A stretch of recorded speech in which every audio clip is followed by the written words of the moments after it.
This is the IELTS Listening Test. You will hear a number of different recordings and you will have to answer questions on what you hear. All the recordings will be played once only. The test is in 4 parts.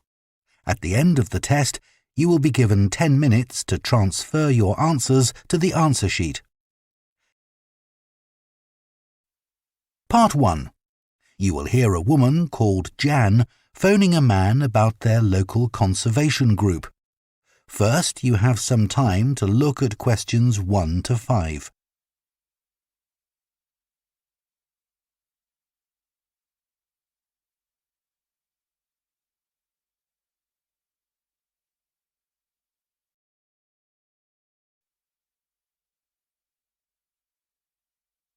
Now listen carefully and answer questions 1 to 5.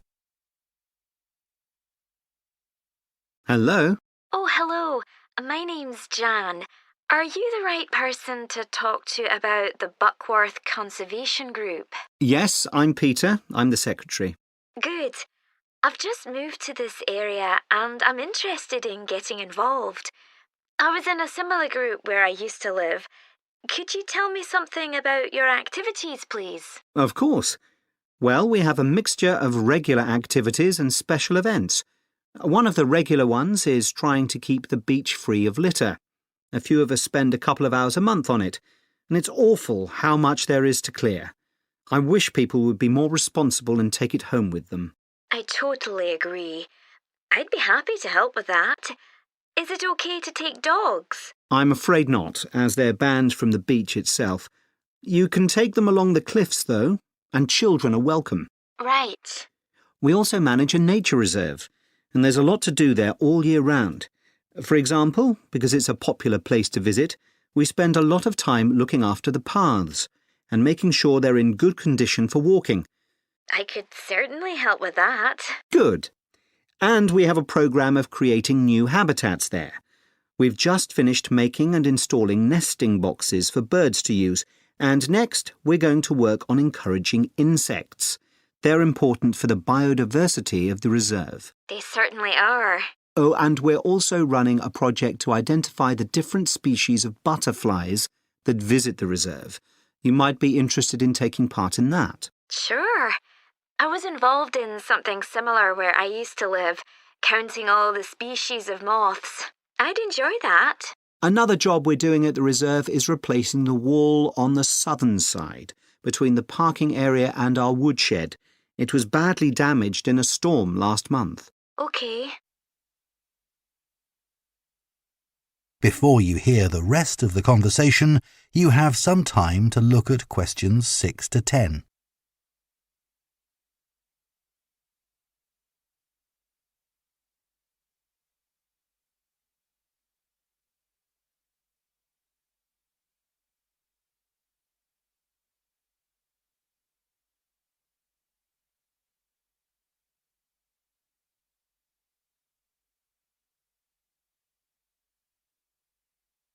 Now listen and answer questions 6 to 10. Then, as I said, we have a programme of events as well, both at the weekend and during the week. Right.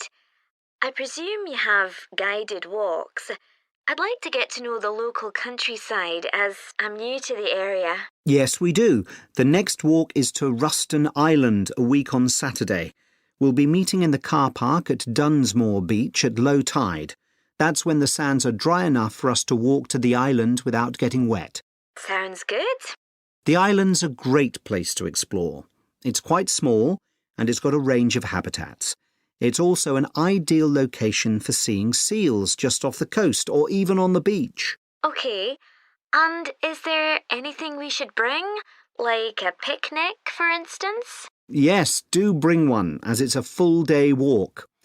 And of course, it'll be wet walking across and back, so make sure your boots are waterproof. I must buy a new pair. There's a hole in one of my current ones. Well, I'd definitely like to come on the walk. Great.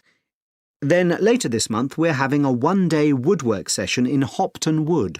I've never tried that before. Is it okay for beginners to take part? Definitely. There'll be a couple of experts leading the session, and we keep the number of participants down, so you'll get as much help as you need. Excellent.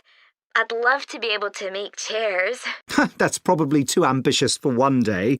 You'll be starting with wooden spoons, and of course learning how to use the tools. And anything you make is yours to take home with you. That sounds like fun. When is it? It's on the 17th from 10 a.m. until 3. There's a charge of £35, including lunch, or £40 if you want to camp in the wood. I should think I'll come home the same day. Well, I'd certainly like to join the group. It sounds like you've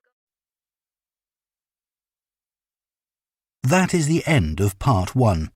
You now have half a minute to check your answers to Part 1.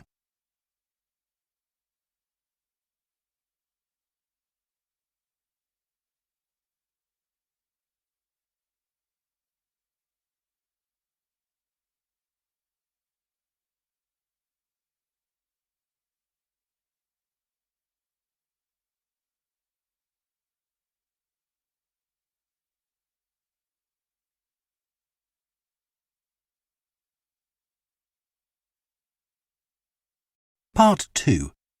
You will hear a tour guide, Lou Miller, speaking to a group of people about a boat trip they are going to take around the Australian island of Tasmania. First, you have some time to look at questions 11 to 14.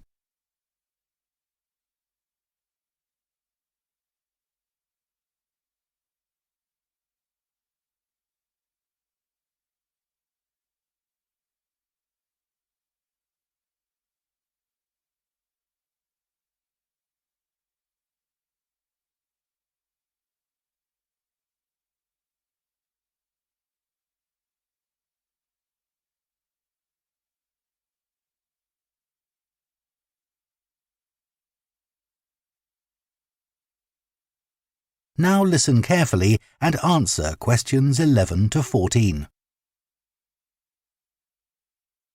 So, hello everyone. My name's Lou Miller and I'm going to be your tour guide today as we take this fantastic boat trip around the Tasmanian coast. Before we set off, I just want to tell you a few things about our journey.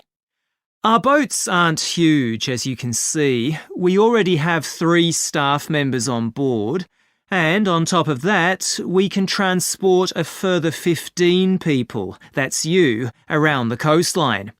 But please note, if there are more than 9 people on either side of the boat, we'll move some of you over. Otherwise, all 18 of us will end up in the sea.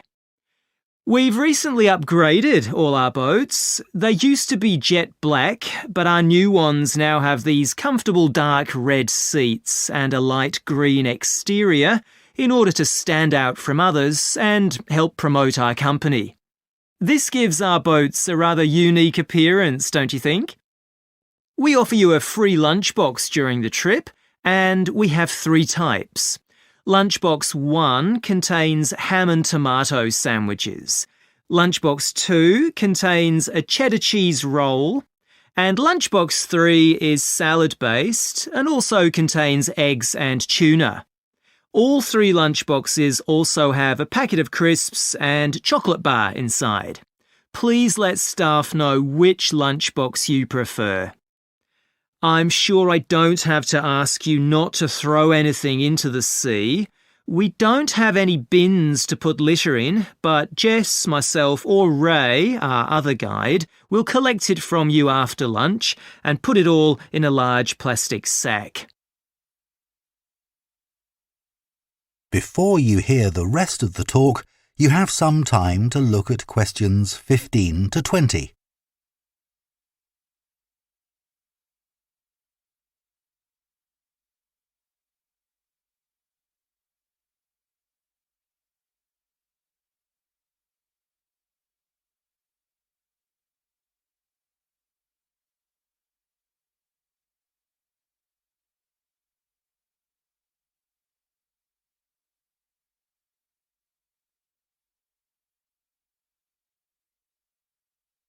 Now listen and answer questions 15 to 20.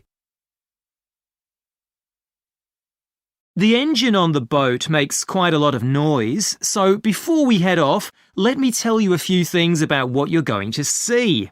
This area is famous for its ancient lighthouse, which you'll see from the boat as we turn past the first little island. It was built in 1838 to protect sailors, as a number of shipwrecks had led to significant loss of life. The construction itself was complicated, as some of the original drawings kept by the local council show. It sits right on top of the cliffs in a very isolated spot. In the 19th century, there were many jobs there, such as polishing the brass lamps, chopping firewood, and cleaning windows that kept lighthouse keepers busy. These workers were mainly prison convicts until the middle of that century, when ordinary families willing to live in such circumstances took over. Some of you have asked me what creatures we can expect to see. I know everyone loves the penguins, but they're very shy and unfortunately tend to hide from passing boats. But you might see birds in the distance, such as sea eagles, flying around the cliff edges where they nest. When we get to the rocky area inhabited by fur seals, we'll stop and watch them swimming around the coast. They're inquisitive creatures, so don't be surprised if one pops up right in front of you. Their predators, orca whales, hunt along the coastline too, but spotting one of these is rare. Dolphins, on the other hand, can sometimes approach on their own or in groups as they ride the waves beside us. Lastly, I want to mention the caves. Tasmania is famous for its caves, and the ones we'll pass by are so amazing that people are lost for words when they see them. They can only be approached by sea, but if you feel that you want to see more than we're able to show you, then you can take a kayak into the area on another day, and one of our staff will give you more information on that.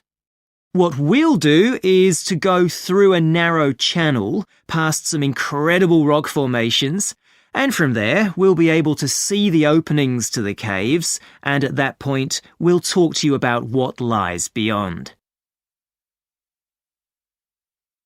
That is the end of Part 2. You now have half a minute to check your answers to Part 2.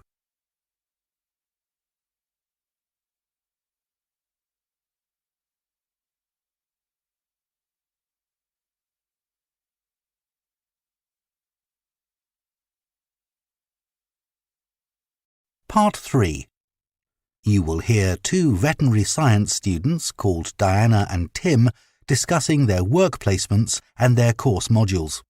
First, you have some time to look at questions 21 to 26.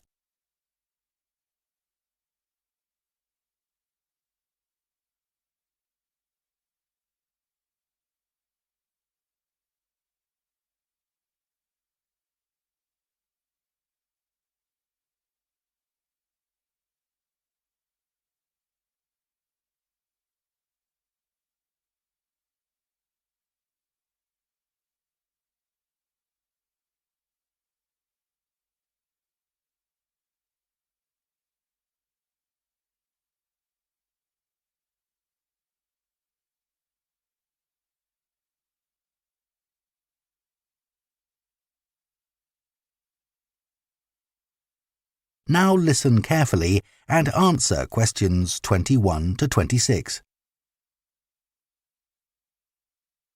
So, Tim, we have to do a short summary of our work experience on a farm. Right. My farm was great, but arranging the work experience was hard. One problem was it was miles away and I don't drive. And also, I'd really wanted a placement for a month, but I could only get one for 2 weeks. I was lucky. The farmer let me stay on the farm, so I didn't have to travel. But finding the right sort of farm to apply to wasn't easy. No, they don't seem to have websites, do they? I found mine through a friend of my mother's, but it wasn't easy. No. My farm was mostly livestock, especially sheep. I really enjoyed helping out with them. I was up most of one night helping a sheep deliver a lamb. On your own? No, the farmer was there, and he told me what to do. It wasn't a straightforward birth, but I managed. It was a great feeling to see the lamb stagger to its feet and start feeding almost straight away, and to know that it was okay. Then another time, a lamb had broken its leg, and they got the vet in to set it, and he talked me through what he was doing. That was really useful. Yes, my farm had sheep too. The farm was in a valley and they had a lowland breed called Suffolks, although the farmer said they'd had other breeds in the past. So were they bred for their meat? Mostly, yes. They're quite big and solid. My farm was up in the hills, and they had a different breed of sheep. They were Cheviots. Oh, I heard their wool's really sought after. Yes, it's very hard wearing, and they use it for carpets. Right. I was interested in the amount of supplements they add to animals' feed nowadays. Like, even the chickens got extra vitamins and electrolytes in their feed. Yes, I found that too.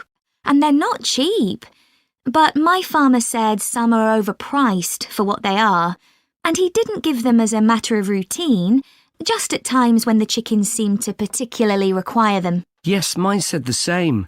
He said certain breeds of chickens might need more supplements than the others, but the cheap and expensive ones are all basically the same. So, did your farm have any other livestock, Diana? Yes, dairy cows. I made a really embarrassing mistake when I was working in the milk shed. Some cows had been treated with antibiotics, so their milk wasn't suitable for human consumption, and it had to be put in a separate container. But I got mixed up, and I poured some milk from the wrong cow in with the milk for humans, so the whole lot had to be thrown away. The farmer wasn't too happy with me. I asked my farmer how much he depended on the vet to deal with health problems. I'd read reports that the livestock's health is being affected as farmers are under pressure to increase production. Well, he didn't agree with that, but he said that actually some of the stuff the vets do, like minor operations, he'd be quite capable of doing himself. Yeah, my farmer said the same, but he reckons vet skills are still needed. Before you hear the rest of the conversation, you have some time to look at questions 27 to 30.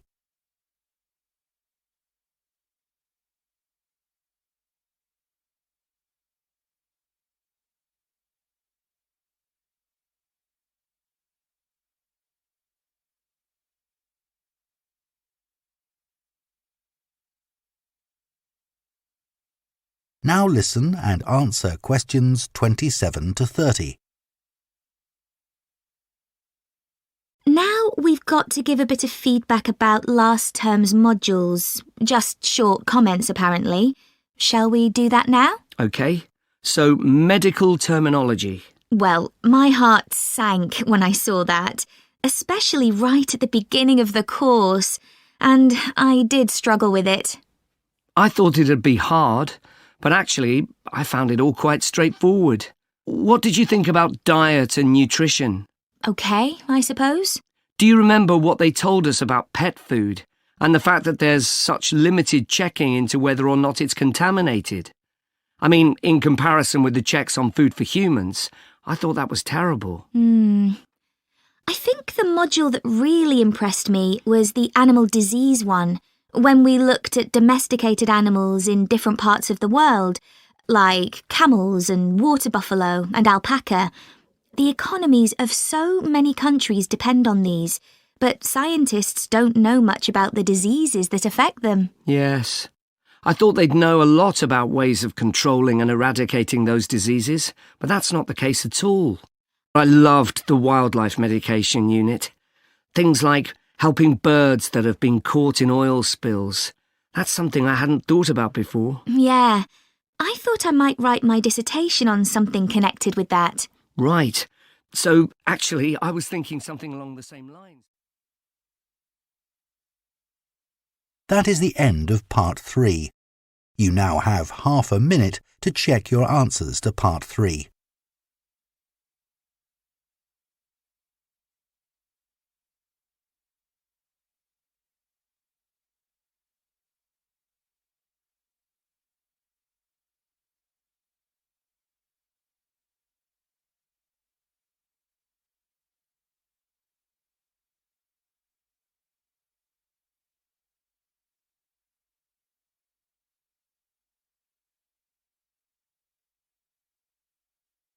Part 4. You will hear an anthropology student giving a presentation on spiral path designs known as labyrinths. First, you have some time to look at questions 31 to 40.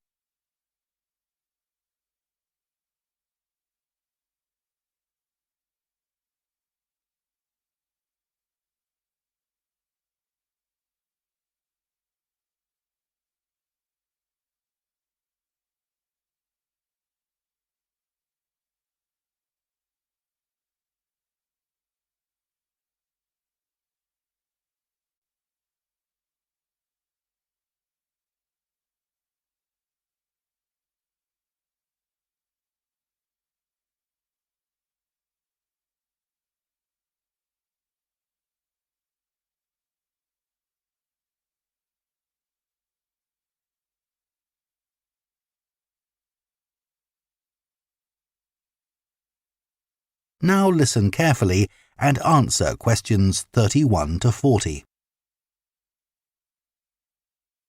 Labyrinths have existed for well over 4,000 years.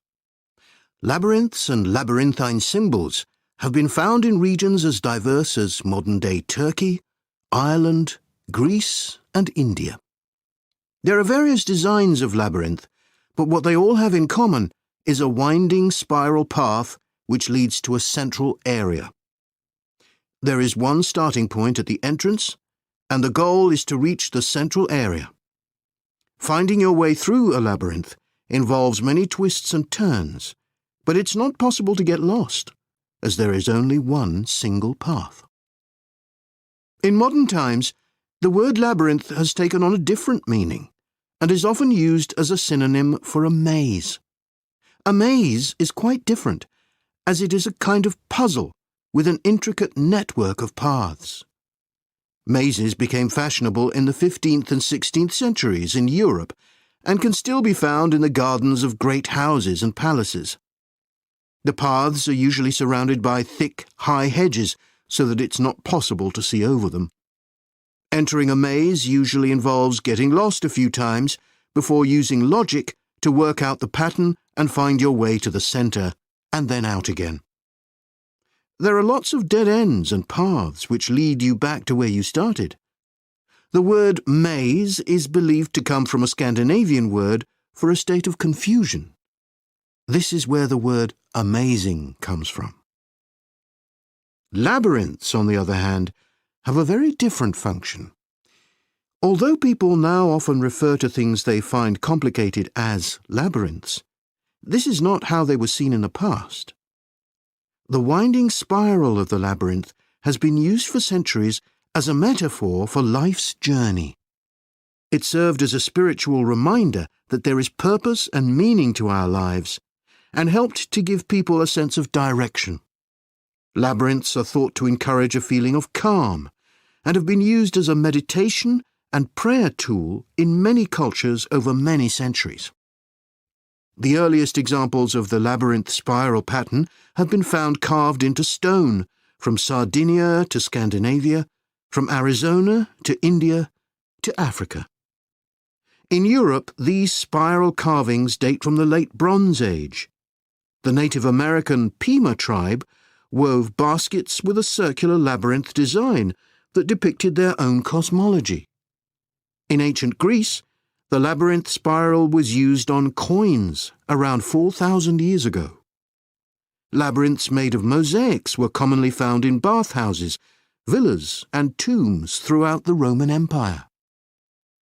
In northern Europe, there were actual physical labyrinths designed for walking on. These were cut into the turf or grass, usually in a circular pattern. The origin of these walking labyrinths remains unclear, but they were probably used for fertility rites, which may date back thousands of years. 11 examples of turf labyrinths survive today, including the largest one at Saffron Walden, England, which used to have a large tree in the middle of it.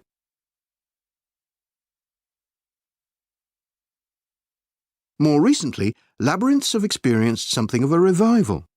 Some believe that walking a labyrinth promotes healing and mindfulness, and there are those who believe in its emotional and physical benefits, which includes slower breathing and a restored sense of balance and perspective. This idea has become so popular that labyrinths have been laid into the floors of spas, wellness centres, and even prisons in recent years. A pamphlet at Colorado Children's Hospital informs patients that walking a labyrinth can often calm people in the midst of a crisis. And apparently, it's not only patients who benefit. Many visitors find walking a labyrinth less stressful than sitting in a corridor or waiting room.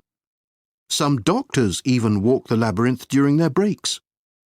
In some hospitals, patients who can't walk can have a paper finger labyrinth brought to their bed. The science behind the theory is a little sketchy, but there are dozens of small-scale studies which support claims about the benefits of labyrinths. For example, one study found that walking a labyrinth provided short-term calming, relaxation and relief from anxiety for Alzheimer's patients. So what is it about labyrinths that makes their appeal so universal?